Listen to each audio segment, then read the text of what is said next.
Hello दोस्तों, कैसे हो आप सब। मैं आज आपको मज़ेदार कहानी सुनाता हूँ। एक दिन सवेरे सवेरे एक ब्राह्मण सुनसान रास्ते से जा रहा था। उसके साथ एक बकरी भी थी। तीन ठगों की नज़र ब्राह्मण और उसकी बकरी पर पड़ी। पहले ठग ने कहा, मैं चाहता हूं कि इस मोटी ताजी बकरी को किसी तरह हथिया लिया जाए। हाँ, चलो हम बकरी छीनकर भाग चलें।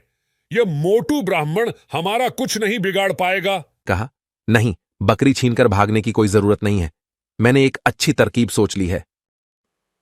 फिर उसने वह तरकीब अपने साथियों को बताई। दोनों ठगों ने अपने साथी की योजना सुनी तो वे खुशी से उछल पड़े। उन्होंने उसी तरकीब से ब्राह्मण की बकरी ले लेने का निश्चय किया। योजना के अनुसार एक ठग ने ब्राह्मण से जाकर कहा, पंडिता जी, प्रणाम। आपका यह कुत्ता तो बहुत अच्छा है। क्या यह शिकारी कुत्ता है? ब्राह्मण को यह सुनकर बहुत गुस्सा आया। उसने कहा, अरे बेवकूफ, चल दूर हट। कितने शर्म की बात है कि तू बकरी को कुत्ता कहता है।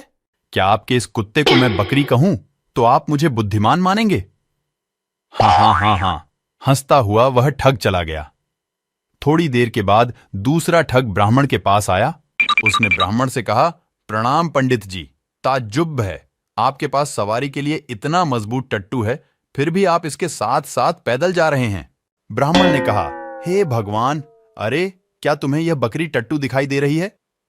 ठग ने कहा, मैं तो समझ रहा था कि आप कोई विद्वान ब्राह्मण होंगे, पर आप तो सनकी लगते हैं।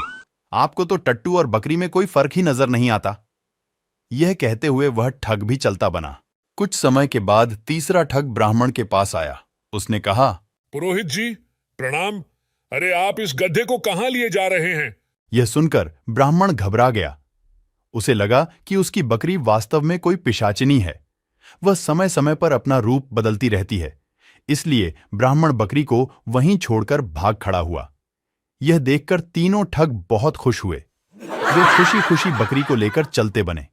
इस कहानी से हमें शिक्षा मिलती है, लोगों की बातें सुनकर अपनी धारणा मत बदलो।